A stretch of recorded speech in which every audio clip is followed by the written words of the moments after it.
Collector Ashish Singh के निर्देश पर फूड कंट्रोलर ने इंदौर रोड स्थित डी मार्ट पर छापा मारकर खाद्य तेल की जमाखोरी करने पर कार्रवाई की है। टीम ने स्टॉक लिमिट से करीब 10 लाख रुपए कीमत का 68 क्विंटल से अधिक तेल जब्त किया है। टीम ने डी मार्ट के संचालकों के विरुद्ध आवश्यक वस्तु अधिनियम के तहत प्रकरण भी पंजीबद्ध किया है।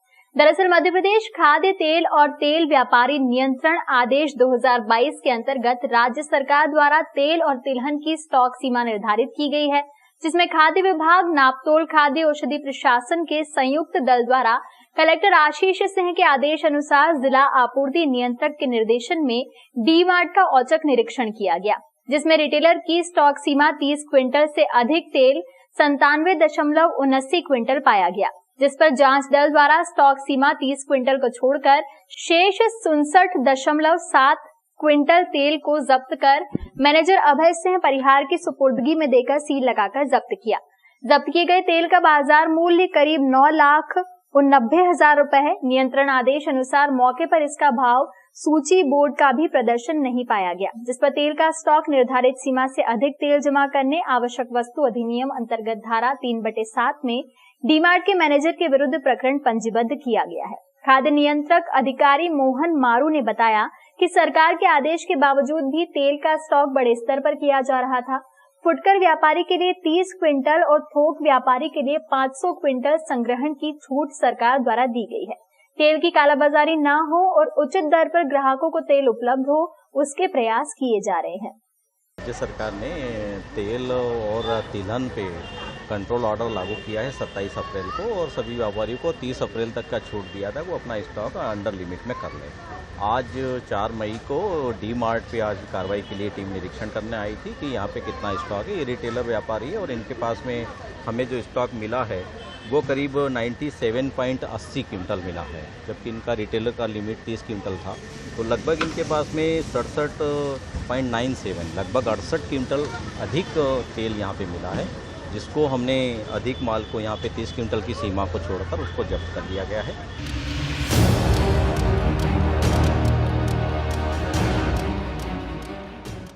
अंबोदिया गांव के सेवाधाम आश्रम में 24 घंटे के भीतर 4 मनोरोगियों की मौत हो जाने के बाद आश्रम में हड़कंप की स्थिति बन गई है। बुधवार को यहां फिर से 2 मरीजों की मौत हुई है। एक के बाद एक मनोरोगी मरीजों की मौत हो जाने की सूचना के बाद आरडी गार्डी मेडिकल कॉलेज और जिला अस्पताल के सभी एक्सपर्ट डॉक्टर्स की टीम सेवाधाम में पहुंची है। डॉक्टर्स द्वारा परीक्षण किए जाने के बाद 6 मरीजों को आरडी गार्डी मेडिकल कॉलेज और 5 मरीजों को जिला अस्पताल में भर्ती किया गया है। सेवाधाम आश्रम में मंगलवार सुबह एक साथ 6 मनोरोगियों की तबीयत बिगड़ी। इन्हें जब तक जिला अस्पताल ले जाया जाता तब तक 2 मरीज दम तोड़ चुके थे। 4 मरीजों को जिला अस्पताल में भर्ती किया गया, जिनमें से एक को गंभीर हालत होने पर इंदौर रेफर किया गया था। बुधवार को आश्रम के मनोरोगियों के वार्ड में भर्ती 21 साल की उम्र के युवक राजू और 60 साल के एक बुजुर्ग की भी मौत हो गई। 21 साल के राजू को 2016 में झाबुआ से सेवाधाम लाया गया था। वो बहुविकलांग और मनोरोगी था। राजू के शव का जिला अस्पताल में पोस्टमार्टम कराया गया है। इसके अलावा 60 साल के जिस बुजुर्ग की मौत हुई है वो स्थानीय ही था और आश्रम से सूचना मिलने के बाद परिजन उनका शव घर ले गए। बुजुर्ग के शव का पोस्टमार्टम नहीं हो पाया है। 24 घंटे के भीतर 4 मरीजों की मौत हो जाने की सूचना के बाद आरडी गार्डी मेडिकल कॉलेज के डॉक्टर्स की टीम सेवाधाम पहुंची। इस टीम ने 6 मरीजों को मेडिकल कॉलेज में भर्ती करवाया। बुधवार शाम को कलेक्टर के निर्देश पर एसडीएम वीरेंद्र सिंह डांगी और CMHO doctor Sanjay Sharma, medical specialist doctor HP Sonania भी सेवाधाम पहुंचे। इस टीम ने 80 से ज्यादा मनोरोगियों की जांच की। डॉक्टर सोनानिया ने 5 और ऐसे मरीजों को जिला अस्पताल भिजवाया जिनकी तबीयत बिगड़ रही थी। पिछले 2 दिनों के भीतर सेवाधाम आश्रम में 4 मरीजों की मौत हो चुकी है और कुल 15 मरीजों को जिला अस्पताल इंदौर और आरडी गार्डी मेडिकल कॉलेज में भर्ती किया जा चुका है। सेवाधाम आश्रम के मनोरोगी वार्ड में पिछले सप्ताह ही आशु नामक एक मनोरोगी को भर्ती किया गया था। इसके पहले या बाद में अन्य कोई मरीज इस वार्ड में भर्ती नहीं हुआ।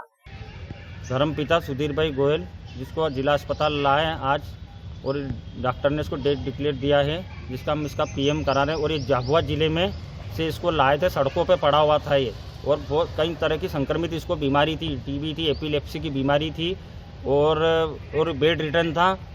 सेवाधाम आश्रम के संचालक सुधीर भाई गोयल ने बताया कि डॉक्टर्स से बातचीत के बाद ये आशंका है कि नया भर्ती किया गया मरीज अपने साथ बाहर से किसी तरह का संक्रमण लेकर आया है। सेवाधाम आश्रम में जिन 4 युवाओं की अब तक मौत हुई है, उनका कानूनन धर्मपिता हूं, उन्हें पिता की जगह मैंने अपना नाम दिया है। आधार कार्ड पर भी धर्मपिता के रूप में मेरा ही नाम दर्ज है। इसलिए मैं बहुत व्यथित हूं, क्योंकि मरने वाले मेरे ही परिवार के सदस्य थे, मेरे बेटे थे, और जब परिवार में मौत होती है तो उसका दुख, उसका दर्द और मानसिक पीड़ा का अनुभव जो 24 घंटे उनके साथ रहता है, जिनमें संवेदना नहीं है, वो इस वेदना को नहीं समझ सकते। इंदौर के चिकित्सकों का दल सेवाधाम पहुंचकर हवा और इंफेक्टेड प्रेमाश्रय वार्ड की दीवारों की जांच कर मौत की वजह ढूंढेगा। विगत दिवस सेवाधाम आश्रम में एक अज्ञात वायरस के कारण 4 युवाओं की मृत्यु हुई। ये युवान मेरे अपने बेटे के समान थे, मेरे अपने परिवार के समान थे। हम इसको गंभीरता से लेकर ये जांच कर रहे हैं कि आखिर किन कारणों से इनकी मृत्यु हुई, जबकि आश्रम में सेवा, शुश्रूषा, देखभाल, स्वास्थ्य देखभाल, दवाइयों में किसी प्रकार की कमी नहीं होती है। स्वस्थ ताजा भोजन दिया जाता है। विवाह समारोह का या मृत्यु संस्कार का भोजन हम स्वीकार नहीं करते हैं, और उन सब परिस्थितियों में इनका श्रेष्ठ से श्रेष्ठ रख रखाव होता है। फिर भी इनकी मृत्यु से मैं खूब आहत हूँ और व्यथित हूँ। इसके लिए मेरा सभी से निवेदन है कि आपसे प्रार्थना करें कि ये जो विपदा का समय है, इसमें हमको मनोबल हमारा बढ़े और यहाँ के रहवासियों को पूर्ण रूप से स्वस्थता प्राप्त हो सकता हो।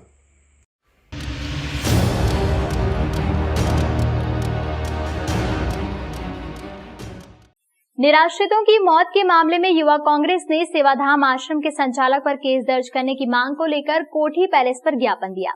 उज्जैन के गांव अंबोदिया स्थित सेवाधाम आश्रम में निराश्रितों की मौत का मामला गर्माता जा रहा है।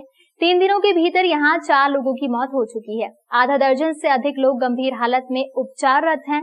मामले में गुरुवार को युवा कांग्रेस प्रदेश उपाध्यक्ष बबलू खिंची और युवा कांग्रेस उज्जैन उत्तर विधानसभा के अध्यक्ष दीपेश जैन के नेतृत्व में कार्यकर्ताओं ने कोठी पैलेस कलेक्टर के नाम एक ज्ञापन सौंपा। यहां एडीएम संतोष टेगोर को ज्ञापन दिया गया। युवा कांग्रेस नेता की मांग है कि आश्रम की खुदाई की जाए। आश्रम में ड्रग ट्रायल के आरोप लगाए जा रहे हैं। निराश्रितों के शोषण के भी आरोप लग रहे हैं। ज्ञापन के माध्यम से आश्रम संचालक पर केस दर्ज करने की मांग की गई है।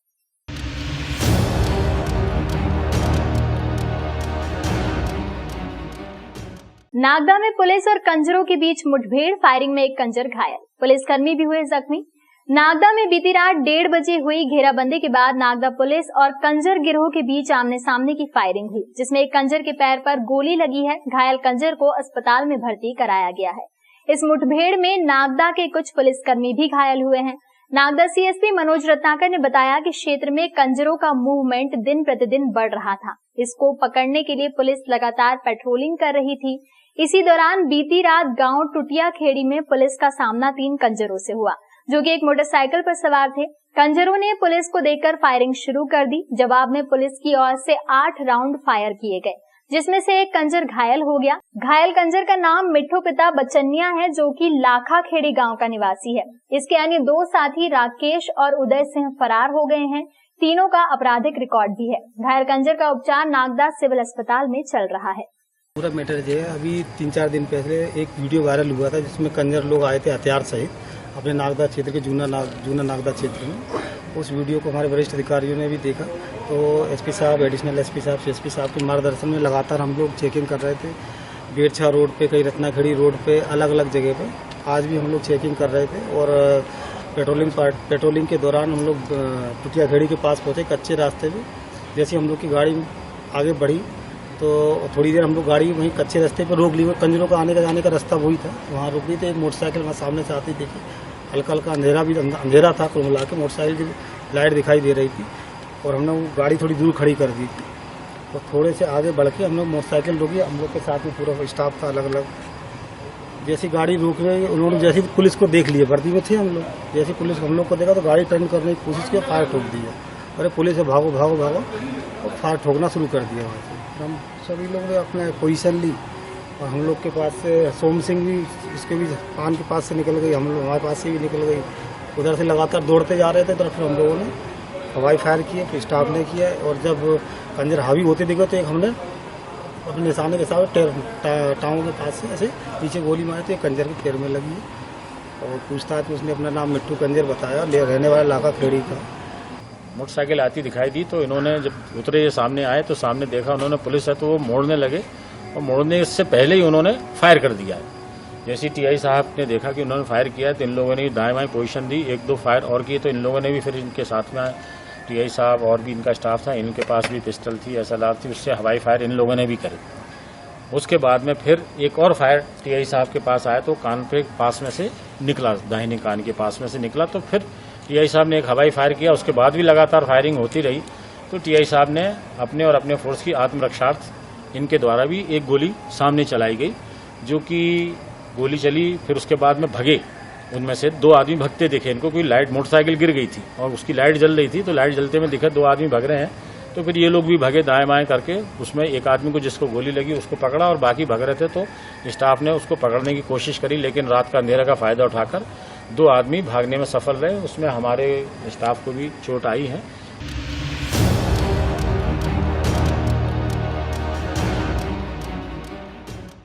उज्जैन में Dewas gate bus stand railway station क्षेत्र सबसे व्यस्त क्षेत्र है। बसों और लोक परिवहन वाहनों की वजह से यहां हमेशा ही भीड़ बनी रहती है।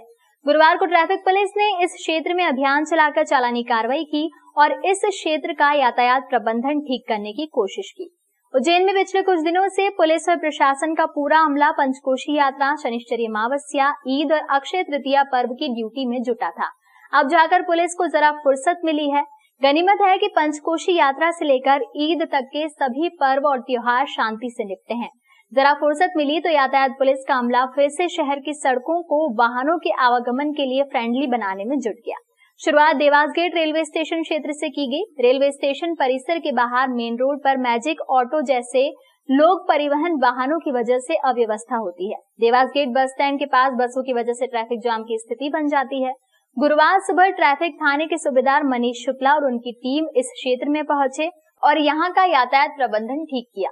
इस दौरान 5 बसों के चालान बनाए गए। जिन बसों के चालान बने हैं वो बसें बीच सड़क पर ही बस को रोककर सवारियां बैठा रही थी। बस चालकों को इससे कोई फर्क नहीं पड़ रहा था कि उनकी वजह से मार्ग से गुजरने वाले अन्य वाहन चालकों को परेशान होना पड़ रहा है।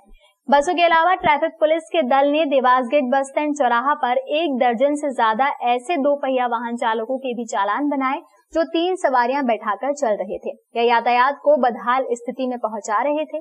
उज्जैन शहर में अकेला देवास गेट बस स्टैंड या रेलवे स्टेशन ही ऐसा क्षेत्र नहीं है। कंठाल चौराहा, तेलीवाड़ा चौराहा, नई सड़क, दौलतगंज चौराहा, मालीपुरा ये ऐसे क्षेत्र हैं जहां लोक परिवहन वाहनों के चालकों की वजह से पूरे दिन में कई बार जाम की स्थिति बन जाती है। लोक परिवहन वाहनों के चालक बीच सड़क में ही अपने वाहन रोककर सवारियों का इंतजार करते रहते हैं। जी, कल ईद ड्यूटी और पंचकोशी शनिश्चरी अमावस्या के बाद में आज वरिष्ठ अधिकारियों के आदेशानुसार देवास गेट चौराहे पर बसों के कारण जो अव्यवस्था होती है तथा यहाँ यातायात बाधित होता है। देखने में आया ये शहर के सबसे व्यस्तम चौराहों में से एक है, तो यहाँ पर अव्यवस्थाओं को देखते हुए यहाँ कार्रवाई करने के आदेश दिए गए वरिष्ठ अधिकारियों द्वारा, जिसके कारण सुबह से यहाँ कार्रवाई की जा रही है। 5 बसों के चालान बनाए जा चुके हैं। साथ में जो असामाजिक तत्व हैं, जो 3 लोग बैठ के जा रहे हैं, जो नए लड़के मस्ती करते हुए जा रहे हैं, जो बुलेट की आवाज़ करते हुए जा रहे हैं, साथ में बिना नंबर प्लेट गाड़ी चला रहे हैं, उन पे कार्रवाई लगातार की जा रही है।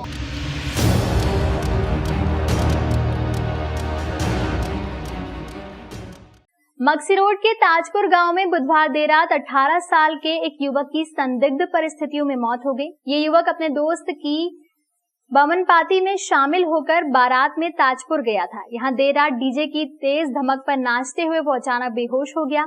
अन्य दोस्त उसे जिला अस्पताल लेकर पहुंचे, जहां डॉक्टरों ने उसे मृत घोषित कर दिया। मृत युवक का नाम लाल सिंह पिता विक्रम सिंह राठौर है। लाल सिंह नारियल कला गांव थाना इंगोरिया का रहने वाला था। बुधवार को वो अपने एक दोस्त की बारात में शामिल होकर ताजपुर पहुंचा। रात करीब 10 बजे बारात में नाचते हुए एकाएक वो अचेत होकर गिर पड़ा। लाल सिंह को ताजपुर के सरकारी अस्पताल ले जाया गया, जहां से उसे जिला अस्पताल भेज दिया गया। जिला अस्पताल में डॉक्टरों ने उसे मृत घोषित कर दिया। गुरुवार सुबह जिला अस्पताल में लाल सिंह के शव का पोस्टमार्टम किया गया। पवासा पुलिस इस मामले की जांच में जुटी हुई है। बमनापाती गई थे हम, बमनापाती से वहाँ पे ताजपुर पे गई थी और हमारी दोस्त के बारात में गए थे हम। वहाँ पे नाचते नाचते ऐसा हुआ, मतलब थोड़ा चक्कर वक्कर आया उसे और वो गिर गया। फिर हम वहीं से हॉस्पिटल लेके गए उसे। 2 हॉस्पिटल में वहीं पास वाले, वहाँ पे कुछ उन्होंने बोला कि उज्जैन लेके जाना पड़ा। उज्जैन में फिर हम पाटीदार हॉस्पिटल में लेके गए। पाटीदार हॉस्पिटल के बाद हम सिविल हॉस्पिटल में लेके आए। फिर सिविल हॉस्पिटल में यही हुआ जो भी हुआ।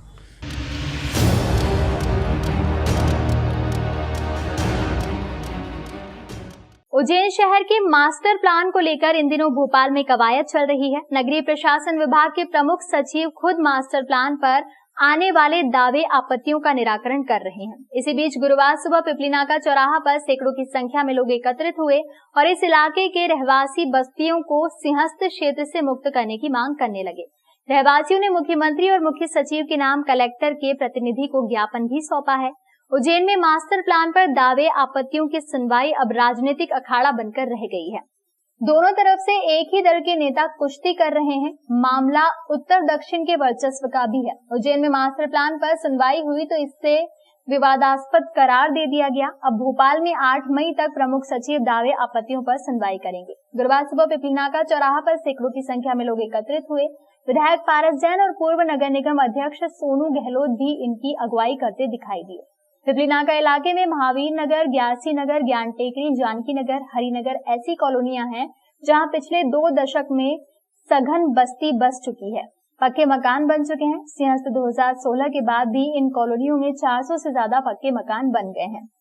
आबादी है, घनी बस्ती है, लिहाजा जनप्रतिनिधियों ने यहाँ अपने मदों से सड़क, पानी, बिजली का भी इंतजाम करवाया है। सबसे बड़ा मजाक ये है कि तंग गलियों वाली बस्तियां भी अब राजस्व रिकॉर्ड में सिंहस्थ क्षेत्र के रूप में दर्ज की गई है। वास्तविकता तो ये है कि इन बस्तियों की जमीन पर अब खाली प्लॉट तक नहीं बचे हैं। जमीन सिंहस्थ क्षेत्र के रूप में दर्ज है, लिहाजा यहाँ के रहवासी न बैंक लोन ले सकते हैं, न ही इनके मकानों का नक्शा स्वीकृत हो सकता है और न ही इनके मकानों को वैधता में दर्ज किया जा सकता है। पिछले 36 सालों से इन कॉलोनियों की जमीन पर सिंहस्थ का एक भी कैंप नहीं लगा है, फिर भी ये सिंहस्थ की भूमि है। गुरुवार सुबह पिपलीनाका पर एकत्रित हुए लोगों ने अपनी कॉलोनियों की जमीन को सिंहस्थ क्षेत्र से मुक्त करने की अपील को लेकर इकट्ठा हुए। अधिकांश ने मास्टर प्लान के लिए लिखित में अपनी आपत्तियां दर्ज कराई और इन आपत्तियों के बंडल को कलेक्टर के प्रतिनिधि को सौंपा गया।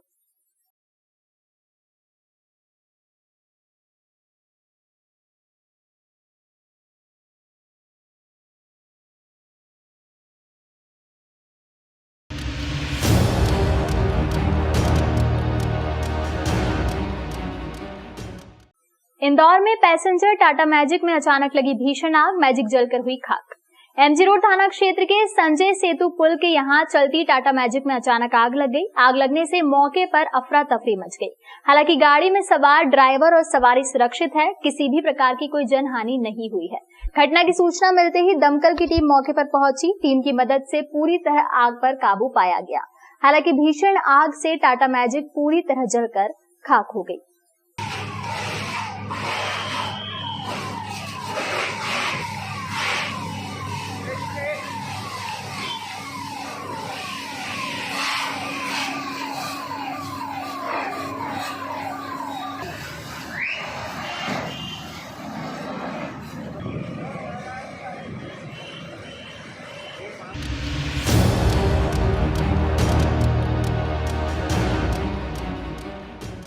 इंदौर के पूर्वी क्षेत्र के बड़े रणजीत हनुमान मंदिर समाजवाद नगर में प्राण प्रतिष्ठा महोत्सव में भव्य शोभा यात्रा निकाली गई।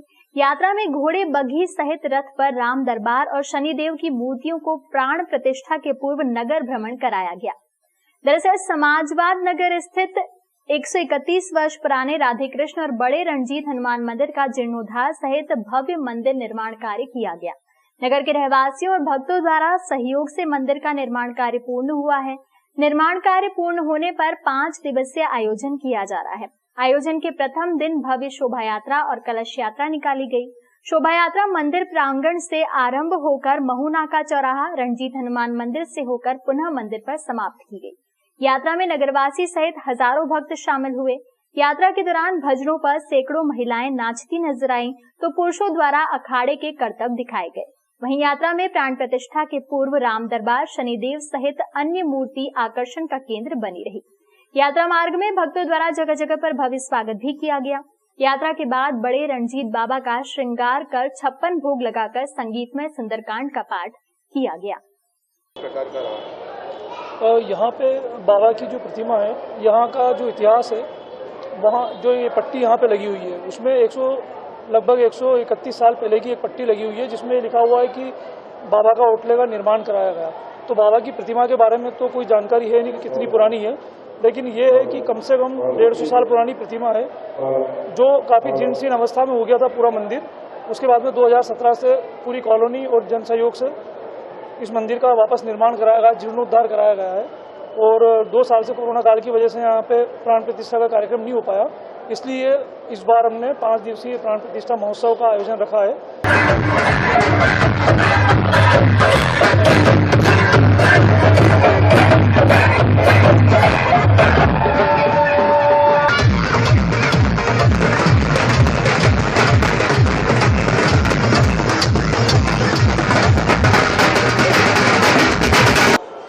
आज समाजवाद नगर स्थित प्राचीनतम राधाकृष्ण मंदिर में बड़े रंजित हनुमान मंदिर पर राम दरबार और अपने लक्ष्मी जी, विष्णु जी और उसके अलावा जो शनि भगवान की प्राण प्रतिष्ठा यहाँ पर होने जा रही है, उसी अवसर पर आज सभी भक्तों ने मिलकर यहाँ से एक शोभा यात्रा निकाली थी जो कि समाजवाद नगर स्थित मंदिर से प्रारंभ हुई थी और रंजित हनुमान मंदिर से पुनः लौटकर यहाँ पर समापन हुआ है।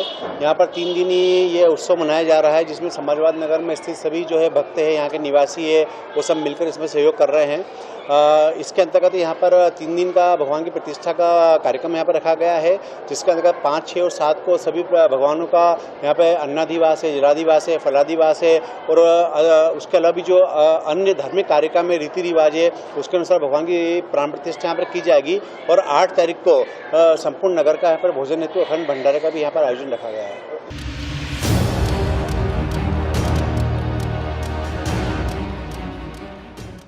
रेलवे स्टेशन के समीप एक मकान में अज्ञात चोरों ने कुंदे काटकर नकदी सहित सोने चांदी के आभूषण चुराए। ब्यावरा देहात थाना क्षेत्र के अंतर्गत रेलवे स्टेशन पर स्थित राधा कृष्ण मंदिर के समीप एक मकान के दरवाजे की कुंदी काटकर अज्ञात चोरों ने रात को चोरी की वारदात को अंजाम दिया। फरियादी मुकेश पिता घीसालाल जाटव ने बताया कि अज्ञात चोर घर के दरवाजे के कुंदे काटकर गोदरेज की अलमारी में रखे सोने की 2 जोड़ चूड़ी, एक मंगलसूत्र, 5 तोले के सोने का हार, सोने के कड़े सहित 1,20,000 रुपए नकदी चुराकर ले गए हैं। घटना के बाद फरियादी ने देहात थाने में शिकायत की है। पुलिस जांच में जुटी है।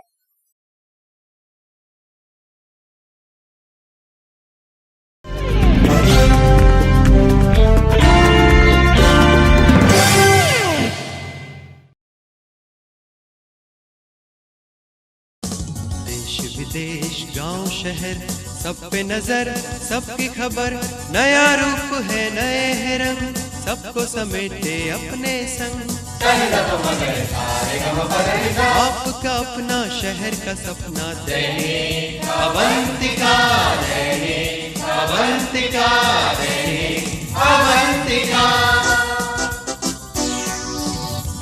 राजनीति, फिल्मी बातें, सब कुछ ही हम इसमें पाते। घर, होटल, ऑफिस या दफ्तर, क्लर्क, प्यून या हो फिर अफसर, सबका चहेता, सबका प्यारा दैनिक अवंतिका, दैनिक अवंतिका, दैनिक अवंतिका।